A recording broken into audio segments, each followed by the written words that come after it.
calling all bookworms, bibliophiles, and anyone who loves to get lost in a good story. Welcome to our channel, The Book Beetle. Today, we are starting this book. Yes, it is R.L. Stine written, Goosebumps, Headless Ghost. For better experience, wear headphones and close your eyes. Chapter 1. Stephanie Alpert and I haunt our neighborhood. We got the idea last Halloween. There are a lot of kids in our neighborhood, and we like to haunt them and give them a little scare. Sometimes we sneak out late at night in masks and stare into kids' windows. Sometimes we leave rubber hands and rubber fingers on windowsills. Sometimes we hide disgusting things in mailboxes. Sometimes Stephanie and I dip down behind bushes or trees and make the most frightening sounds: animal howls and ghostly moans. Stephanie can do a terrifying werewolf howl, and I can toss back my head and shriek loud enough to shake the leaves on the trees. We keep almost all the kids on our block pretty frightened. In the mornings, we catch them peeking out their doors, seeing if it's safe to come out. And at night, most of them are afraid to leave their houses alone. Stephanie and I are really proud of that. During the day, we are just Stephanie Alpert and Duane Kamak, two normal 12-year-olds. But at night, we become the twin terrors of Wheeler Falls. No one knows. No one. Look at us, and you see two 6th graders at Wheeler Middle School. Both of us have brown eyes and brown hair. Both of us are tall and thin.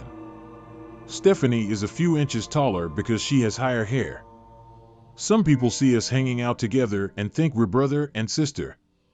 But we're not.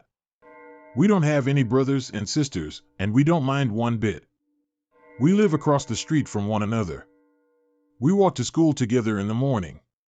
We usually trade lunches, even though our parents both pack us peanut butter and jelly sandwiches.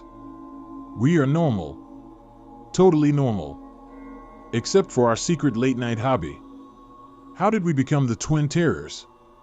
Well, it's sort of a long story. Last Halloween was a cool, clear night. A full moon floated over the bare trees. I was standing outside Stephanie's front window in my scary Grim Reaper costume.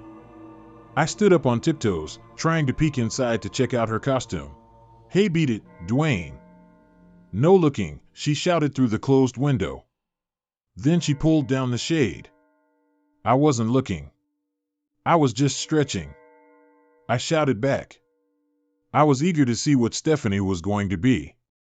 Every Halloween, she comes up with something awesome.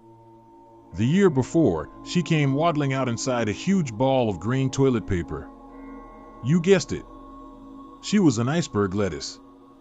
But this year, I thought maybe I had her beat. I'd worked really hard on my Grim Reaper costume. I wore high platform shoes so high that I tower over Stephanie. My black, hooded cape swung along the ground. I hid my curly brown hair under a tight rubber skullcap. And I smeared my face with sick-looking makeup, the color you see on moldy bread. My dad didn't want to look at me. He said I turned his stomach. A success. I couldn't wait to make Stephanie sick. I banged my Grim Reaper sickle on Stephanie's window. "Hey, Steph, hurry up," I called. "I'm getting hungry. I want candy." I waited and waited. I started pacing back and forth across her front lawn, my long cape sweep ing over the grass and dead leaves. "Hey, where are you?" I called again. No Stephanie. With an impatient groan, I turned back to the house. And a huge, hairy animal jumped me from behind and chewed off my head.